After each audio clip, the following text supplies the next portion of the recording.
They told you desire was sin, but what if it was the first prayer ever whispered in the universe? Before angels sang and demons fell, there was a spark that refused to obey silence. That spark had a name, Asmodeus. The world remembers him as the demon of lust, the corrupter of hearts. Yet that's only the mask religion needed you to see. The terrifying truth is that Asmodeus doesn't tempt you, he reveals you. Every thought you suppress, every fantasy you bury, becomes his language in the hidden astral realm.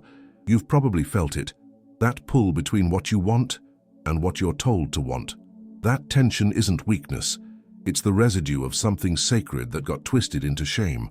Ancient occult demonology says that Asmodeus wasn't born from hell, but from love that lost its balance. He was the mirror of passion itself, the flame that gods feared because it made them remember they could feel. The question isn't whether Asmodeus exists, it's whether you've already met him in the quiet corners of your mind. Every culture tried to bury him. The Hebrews called him punishment, the Persians called him fury, and the church made him the face of lust. But none of them erased him, because you can't destroy the current that built creation. The forbidden desire spirit doesn't whisper sin, he whispers truth. And when you hear that voice, it doesn't sound evil.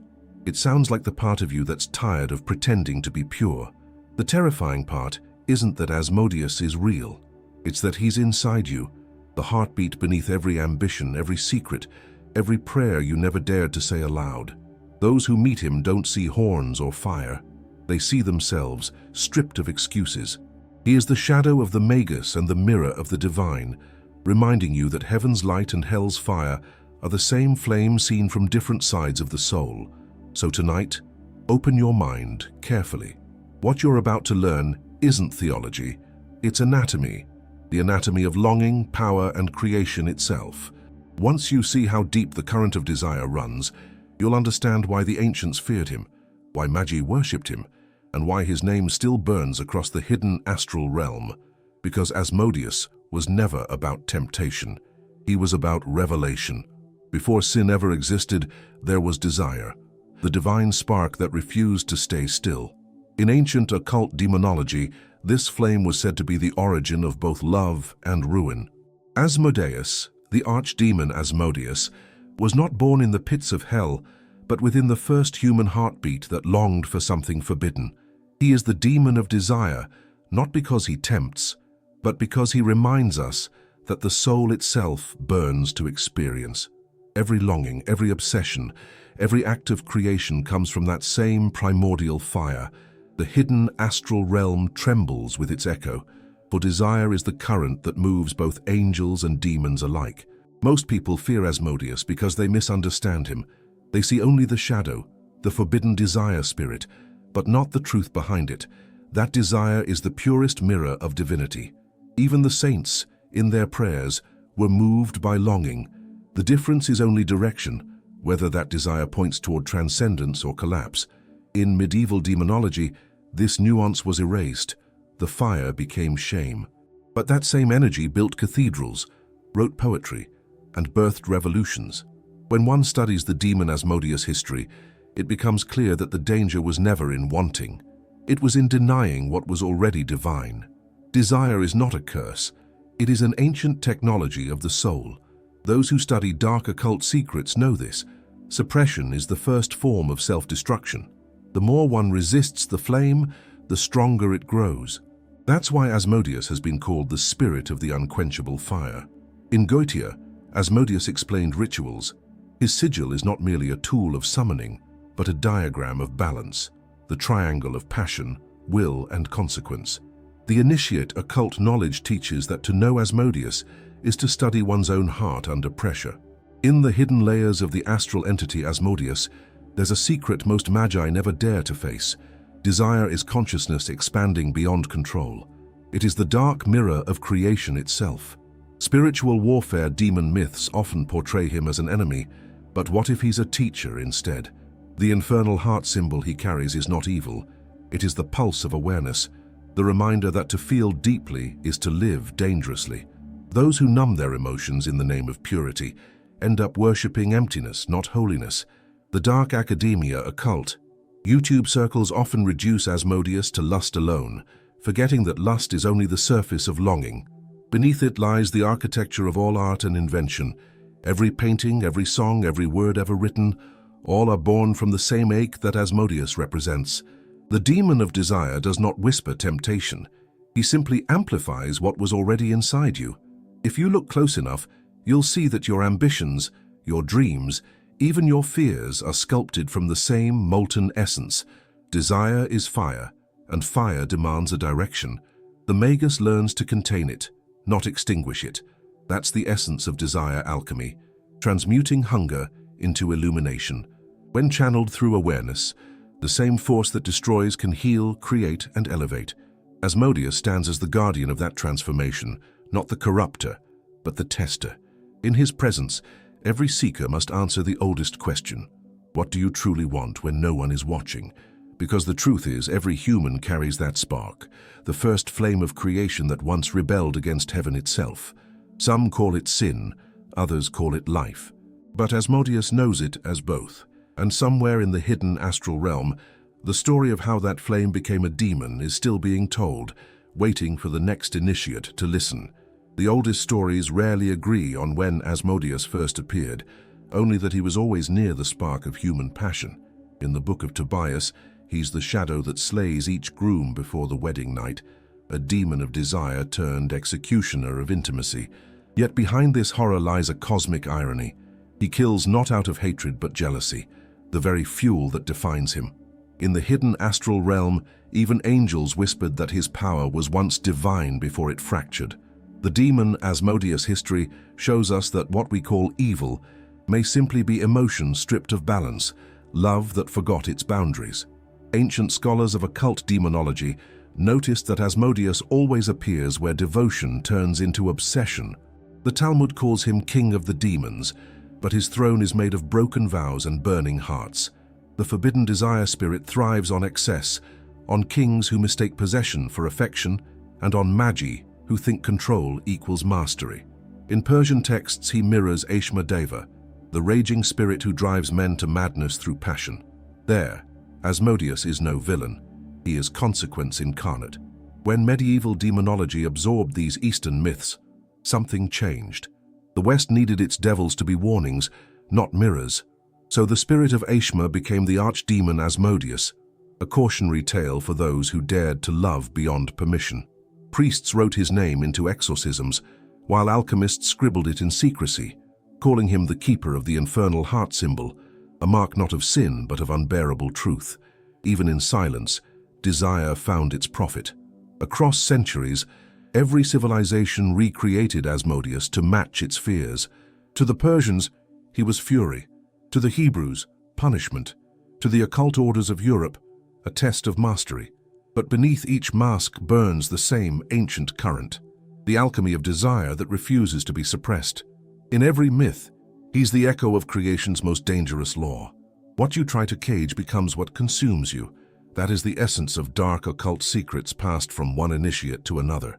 Consider the kings who built empires for love, then burned them for jealousy. The chronicles don't call it demonic influence, but the pattern is unmistakable. Asmodeus does not whisper from outside, he awakens from within. When he rises, logic trembles, vows crack, and the hidden astral realm feeds on the psychic flame. It's not possession, it's recognition. The demon of desire simply reflects the hunger already present in the soul. Some say he fell from heaven alongside Lucifer. Others say he was born from the sigh of God after creation. Either way, his existence proves that even the divine felt incomplete. The initiate occult knowledge teaches that this yearning for reunion birthed the cosmos itself. To desire is to remember separation. To fear Asmodeus is to fear the part of God that still longs to touch its own reflection. That is the heresy most religions dare not speak aloud. And somewhere between scripture and shadow, Asmodeus waits, not in fire, but in memory. His origins are forbidden because they reveal too much, that heaven and hell share the same parent, desire. Those who study his sigil know this truth burns the mind before it frees it.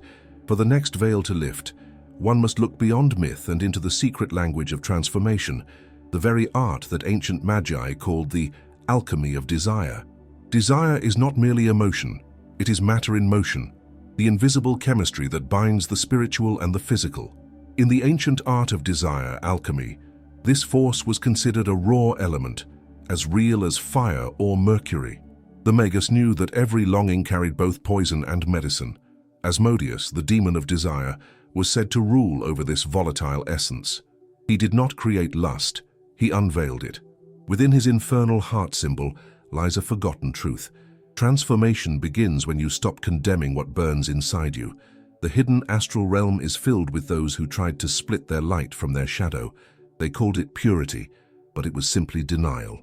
Asmodeus whispers through that void, "You cannot transmute what you refuse to face." That is the first lesson of occult demonology. The path to mastery runs through confrontation, not avoidance. In this sense, Asmodeus is the initiator of the forbidden desire spirit within every soul, forcing us to meet our own reflection without disguise. To the ancient alchemists, sulfur represented desire, volatile, bright, and dangerous. They called it the soul's fire. When controlled, it forged gold. When ignored, it devoured everything. The same principle lives within Asmodeus's myth. Jaitia Asmodeus explained that every ritual of passion mirrors the process of refinement, burning away impurity until only truth remains. The archdemon Asmodeus does not corrupt. He refines through trial, demanding that the seeker learn to hold fire without being consumed by it. Think of how creativity works. A painter is driven by obsession, a lover by longing, a mystic by hunger for the divine. In all cases, the flame is the same, only its direction changes. That is the essence of dark occult secrets. Desire can either chain you to form or free you into consciousness. The initiate occult knowledge warns that ignoring it leads to repression, but surrendering blindly leads to ruin. The Magus must learn the delicate art of steering passion toward illumination, not annihilation. Throughout medieval demonology, Asmodeus was feared because he exposed the lie that holiness is absence of desire. Yet the greatest saints burned with it. Only their fire was aimed higher. The true spiritual warfare demon is not external. It's the struggle to channel one's craving into purpose. Desire alchemy teaches that the soul evolves not by denying its hunger, but by feeding it with wisdom. The forbidden flame becomes sacred once it is understood. When one gazes into the mirror of Asmodeus, what reflects back is not evil, but potential. Every human carries the same combustible seed, the longing to become more than flesh. Those who master it glow with a strange calm, as if carrying a sun within. Those who fight it endlessly are devoured by their own shadows. In this way, the demon of desire becomes the ultimate test of awareness. Can you love what terrifies you without losing yourself to it? Because hidden behind every prayer, every ambition, every act of love or sin, lies the same elemental truth. The cosmos itself was born from want. Creation is desire made visible. And Asmodeus, the ancient alchemist of passion, continues to whisper through the dark astral dimension, reminding each seeker that what you call temptation may just be the raw material of enlightenment. In the grimoires of medieval demonology, Asmodeus is often drawn with three heads: the bull, the man, and the ram. Most who glance at the image see only monstrosity, but the initiate who studies occult demonology knows this is a code, not a portrait. Each head represents a plane of existence: the animal, the rational, and the spiritual. Together, they form the trinity of desire: instinct, intellect, and illumination. The demon of desire is the bridge between all three, forever torn between heaven and flesh, reason and chaos, spirit and sensation. The bull's head is the force of the body, the primal urge that anchors us in the material. It is the hunger for life itself, to touch, to eat, to create. In desire alchemy, this is the root element, the sulfur that fuels transformation. Yet when left unbalanced, it becomes obsession, consuming all reason. The Magus learns that taming the bull is the first trial of the initiate occult knowledge, to feel deeply without drowning in the current. Asmodeus reminds us that embodiment is not sin, it's sacred grounding. The human head at the center is the thinking flame, the mind that can direct the fire or be devoured by it. This is where the forbidden desire spirit becomes philosophy. The hidden astral realm mirrors this principle. Thought shapes energy, and energy obeys attention. The demon Asmodeus history shows that he once embodied this intellect unchained. brilliant, strategic, but enslaved by his own longing. In him, we see the danger of intellect without surrender, the arrogance that seeks to command the cosmos rather than commune with it. The ram's head crowned with horns is the ascent, the spiritual hunger that pushes consciousness toward transcendence. In the language of dark occult secrets, it is the alchemical vapor that rises from the burning sulfur below. The ram embodies sacrifice and renewal, desire purified into devotion. This is where the archdemon Asmodeus touches divinity, for he is the fire that burns upward. Every true magus must pass through this gate, transforming passion into power and power into offering. When these three aspects align, the infernal heart symbol reveals its secret geometry. It's not a sign of damnation, it's a map of balance. The bull grounds, the man guides, the ram ascends. Together, they form the triangle of Asmodeus, an inversion of the Holy Trinity, representing not Father, Son, and Spirit, but pleasure, power, and peril. Those who gaze upon his sigil without understanding see only the inversion. The wise see integration. That is the mystery hidden beneath centuries of fear. In the dark academia occult YouTube corners, people romanticize this image as rebellion, but it's actually revelation. The three heads are the three mirrors of the soul. Every human carries them. The body that craves, the mind that calculates, the spirit that yearns. When they're in conflict, life becomes torment. When they're in harmony, one touches the threshold of mastery. Asmodeus does not punish imbalance. He reflects it, and his reflection always tells the truth. Because the secret is this: the Trinity of Asmodeus is not external. It lives inside every seeker who dares to know themselves fully. The bull, the man, the ram, flesh, thought, and fire are the sacred machinery of desire itself. Those who fear it remain fragmented. Those who embrace it awaken, and in that awakening, a new question arises, one that echoes into the next revelation. What happens when desire no longer serves the self, but begins to shape entire worlds? Long before the name Asmodeus echoed through grimoires, whispers of his worship existed in hidden chambers, lit by red flame and perfume smoke. To the untrained eye, these cults were dens of sin. To initiates of occult demonology, they were laboratories of the soul.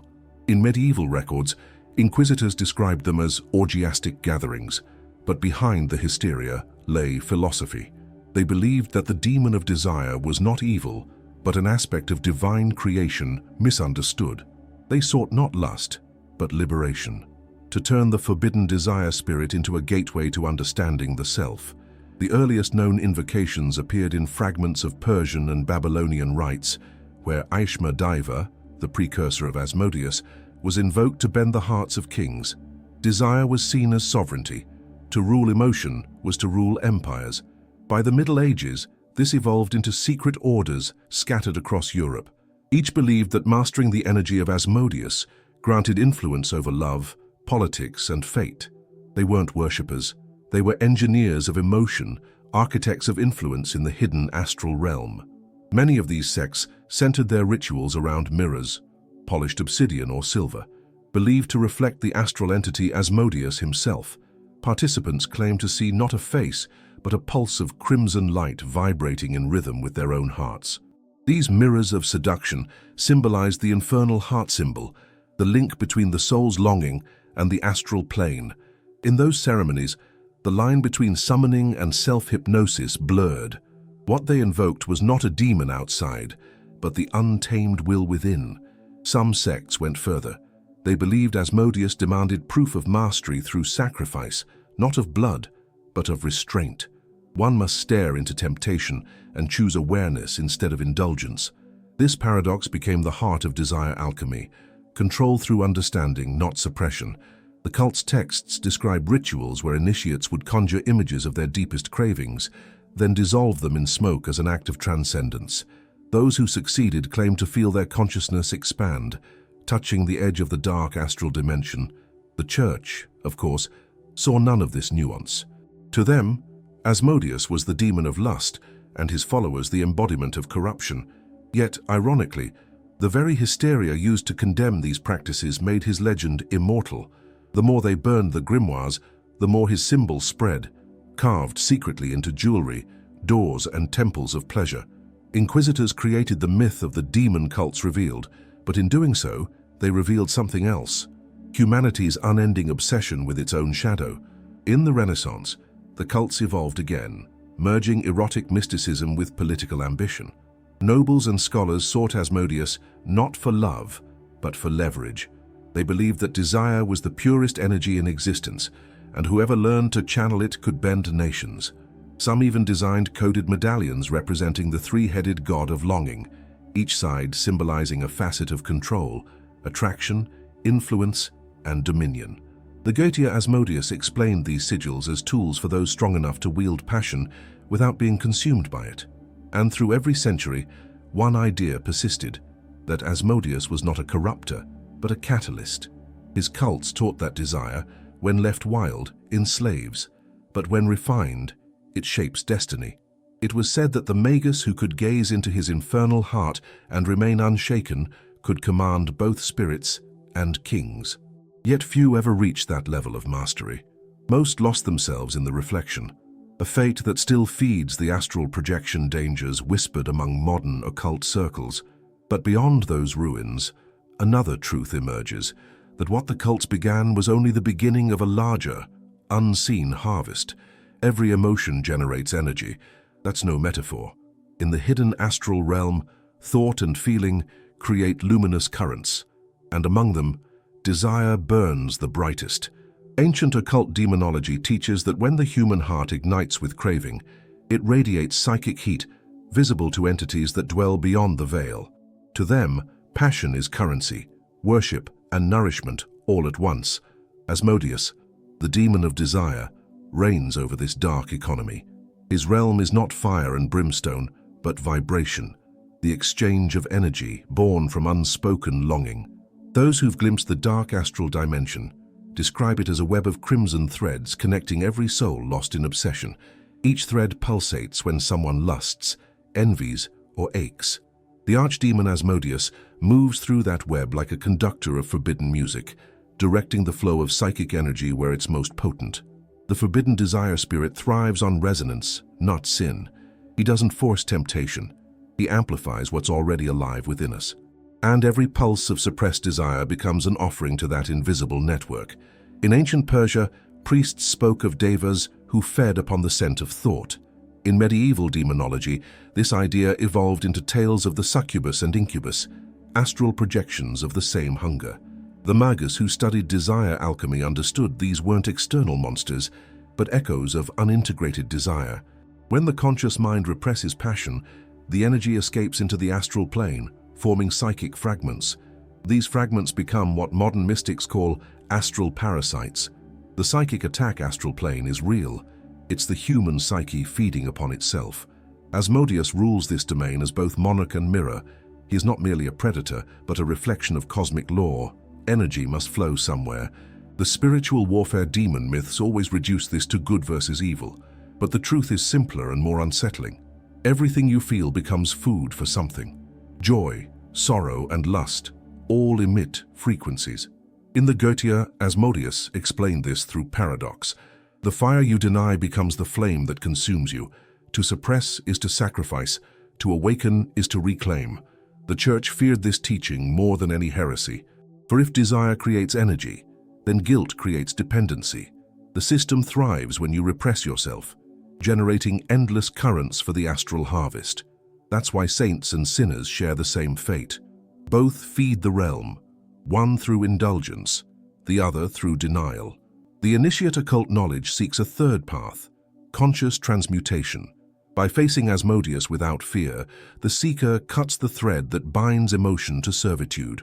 Some modern mystics have tried to visualize this process. They claim that during deep meditation or astral projection, waves of red light can be seen flowing toward geometric structures, enormous forms pulsating like living temples. These aren't hellish palaces but energetic engines, sustained by collective emotion.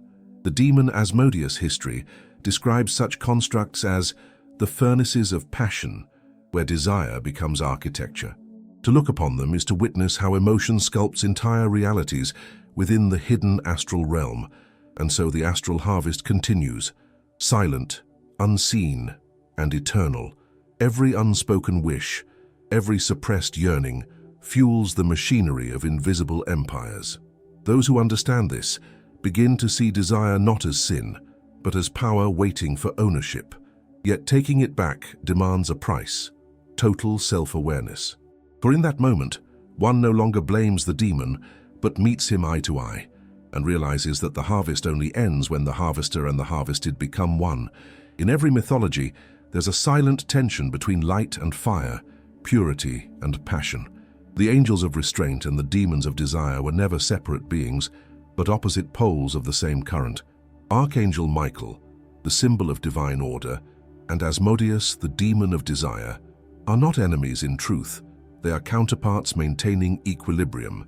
In occult demonology, this duel represents the spiritual metabolism of the universe. Creation expands through passion, and preservation restricts through purity. Without either, existence collapses. The hidden astral realm mirrors this cosmic war constantly. When a soul seeks enlightenment, it invokes purity. When it seeks experience, it invokes passion. These are not moral opposites, but vibrational choices. The archdemon Asmodeus channels the energy of becoming, the heat that forges identity. Michael channels the energy of return, the cool clarity that dissolves form into source. Between them lies the battlefield of every human heart, where discipline and desire wrestle endlessly, and neither can fully win. In dark occult secrets passed among initiates, this battle is described as the oscillation.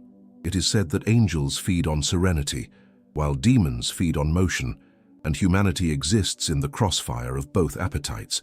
The magus who practices desire alchemy learns not to choose a side, but to navigate the rhythm. Spiritual warfare demon lore misunderstands this entirely. It paints Asmodeus as corruption and Michael as cure. Yet the initiate occult knowledge whispers, purity without passion is death. Passion without purity is madness. Imagine this war within your own daily life. Every act of discipline is Michael's sword. Every surge of emotion is Asmodeus's flame. When you resist temptation, you serve the angel. When you embrace creation, you serve the demon. But the wise understand that both are sacred teachers. Without Asmodeus, nothing would be born. Without Michael, nothing would endure. The hidden truth is that the soul grows by moving between their extremes, like breath between inhale and exhale, chaos and order. Throughout history, mystics have personified this struggle to make sense of their inner storms. Saints reported visions of Asmodeus tempting them, not with sin, but with inspiration too vast to contain. Artists spoke of angelic visitations that froze their passion into sterile perfection. The demon Asmodeus history shows that he is never far from genius, because creativity itself is rebellion against stillness. Even Michael, in his eternal vigilance, depends on the sparks of defiance that Asmodeus ignites. Otherwise, heaven would stagnate into silence. In the dark academia occult YouTube circles, this theme often surfaces through the archetype of the divided self. The angel represents logic and morality. The demon represents emotion and instinct. But true mastery begins when one sees them as one organism, two lungs breathing the same cosmic air. The infernal heart symbol of Asmodeus and Michael's flaming sword are not opposites, but instruments in a single orchestra. Together they sustain the melody of existence, an eternal song of tension and release. And deep within that melody lies a secret most never grasp. The war between angels and demons is the war within consciousness itself. It is the engine of evolution, the pulse that keeps the divine from collapsing into boredom. Asmodeus and Michael are not fighting for your soul, they are fighting through it. And in that battle, a truth begins to unfold, that desire itself may be the language through which heaven and hell negotiate the fate of creation. Every desire is a contract. Most are signed unconsciously, sealed not in ink but in emotion. In occult demonology, these contracts are known as pacts of resonance, invisible agreements between the soul and the forces that feed upon its longing. The demon of desire, Asmodeus, is the notary of this unseen realm. He doesn't trick or tempt, he witnesses.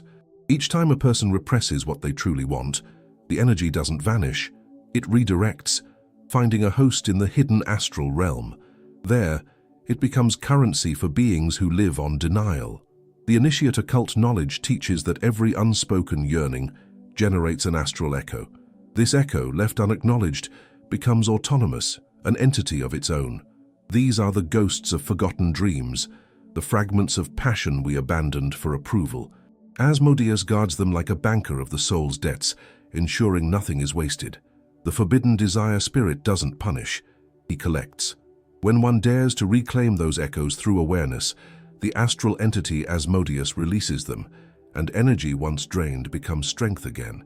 In the dark astral dimension, this process is visible as threads of crimson light looping from human hearts into vast geometric networks. Those threads represent contracts, vows of silence, guilt, and fear.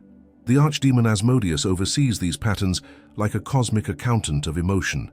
Yet, unlike the myths suggest, he does not enslave unwilling souls.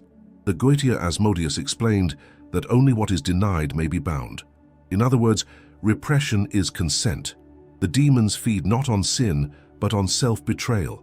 Medieval demonology warned that such contracts could be broken only through confession, not religious confession, but self-revelation.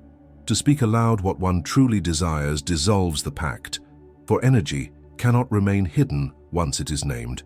That's why Magi practiced rituals of truth under candlelight, whispering every secret want into mirrors.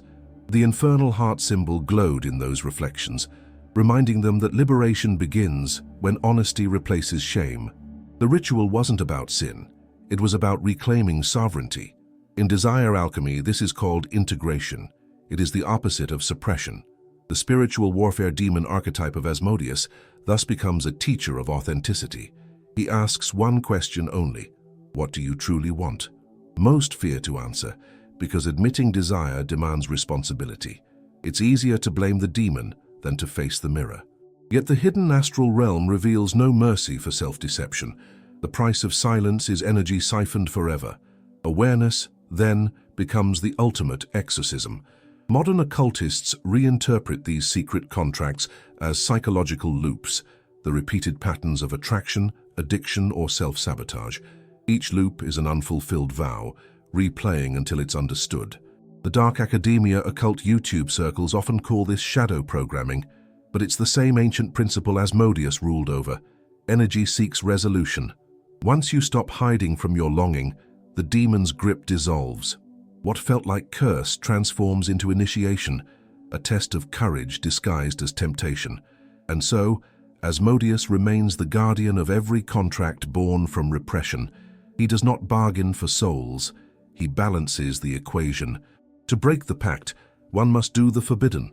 Embrace the full spectrum of feeling without judgment. Only then does the flame turn from consumption to illumination. And yet, those who attempt this too recklessly face another peril, but to stare too long into the mirror of desire is to risk awakening the shadow behind the magus himself. Every magician believes he can command the flame until it begins to speak back. The shadow of the magus is born not from ignorance, but from mastery without humility. In occult demonology, those who invoked Asmodeus seeking control over others inevitably fell under the dominion of their own unacknowledged desire. The demon of desire does not serve pride, he tests it. When the magus forgets that every spell is a mirror, the mirror cracks, and through that fracture, the hidden astral realm bleeds into waking life. Throughout history, countless adepts have faced this descent. Medieval grimoires whisper of summoners who, in pursuit of forbidden desire, spirit rituals, began to lose the boundary between dream and memory. They called it enlightenment. In truth, it was infection. The dark astral dimension feeds on obsession, and Asmodeus, ever the teacher, allows the lesson to unfold.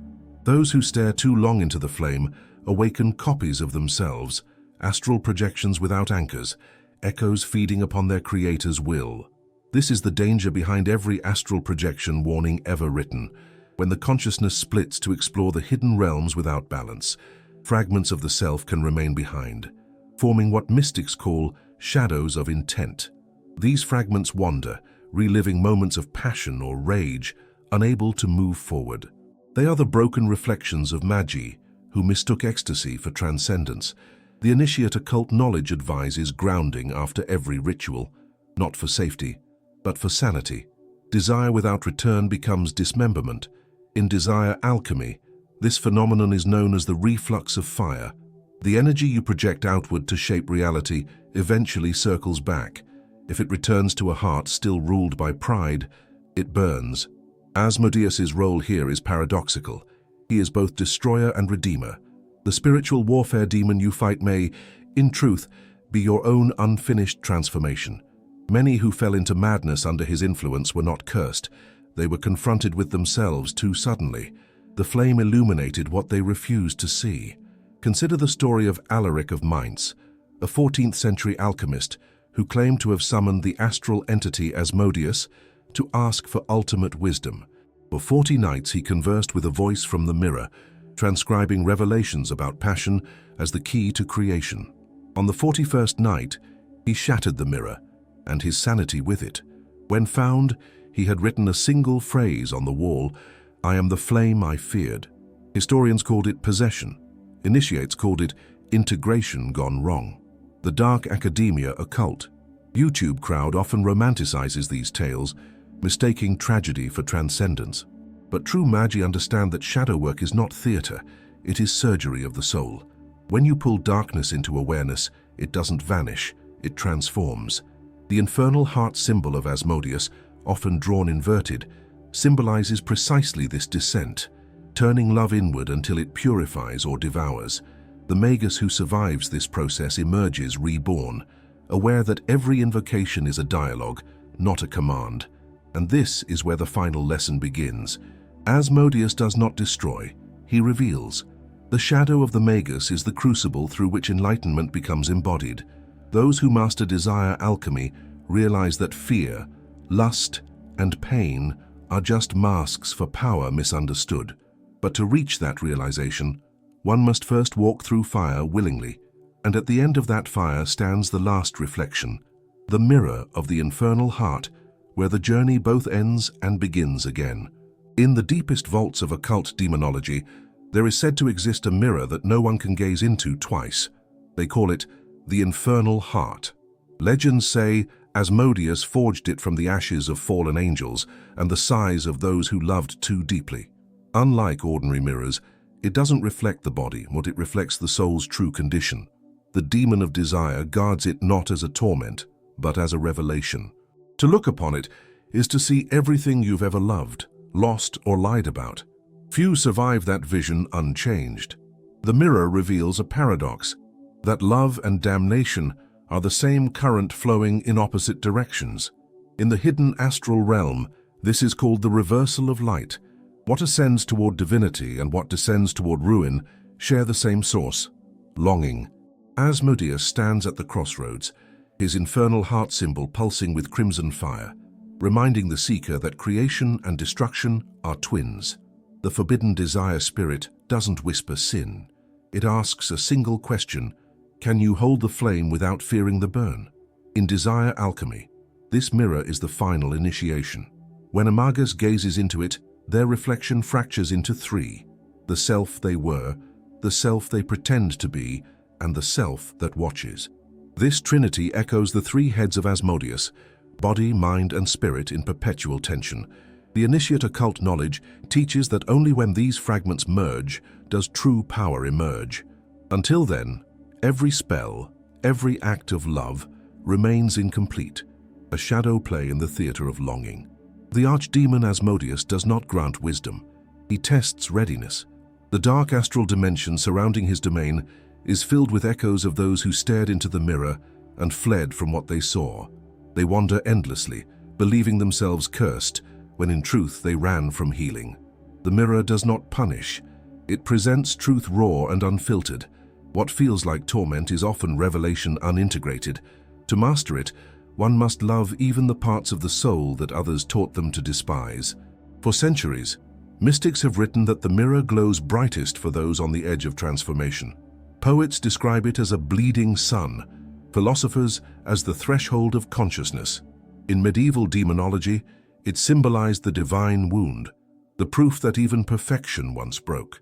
Asmodeus, the keeper of that wound, is not the enemy of God, but his reflection in motion. The infernal heart beats because divinity itself is restless, forever yearning to feel what it once transcended. Modern occultists see this mirror as psychological truth.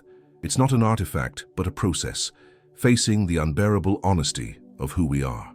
The dark academia occult YouTube interprets it as the union of shadow and light, the realization that every human carries both the angel and the demon within.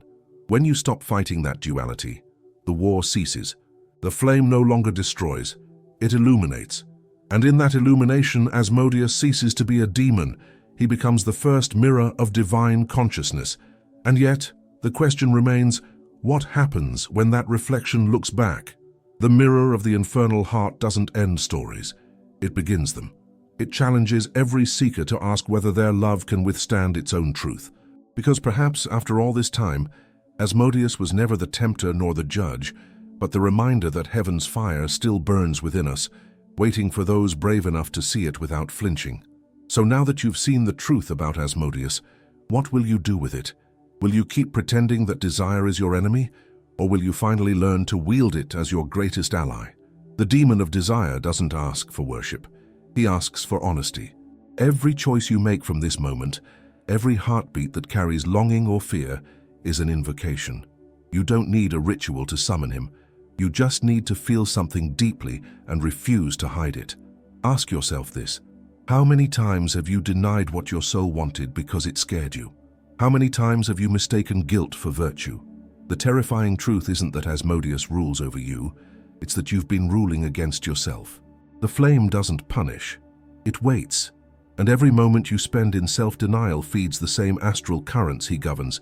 But the second you face it, the instant you look directly into that mirror, the chains melt, and the power returns to your hands. If everything you've learned here feels dangerous, that's good. Truth always burns before it frees. The hidden astral realm doesn't reward the obedient, it rewards the aware.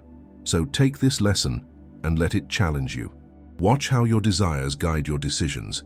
Observe what you chase and what you resist. In that reflection lies the entire map of your soul. Asmodeus isn't asking for fear, he's daring you to evolve. Maybe, just maybe, desire was never a curse but a compass, one that points not to hell but to wholeness. Every great creation, every act of love, every spark of rebellion came from the same fire. And now, that fire is in you. What will you build with it? What will you burn away? The next chapter of your awakening depends on how brave you are to answer that question honestly. If this truth stirred something in you, don't let it fade. Leave your thoughts below, share what the mirror showed you, and keep walking this path of hidden knowledge. Subscribe, activate the bell, and stay close, because the deeper we go into the forbidden, the more light we find in the dark.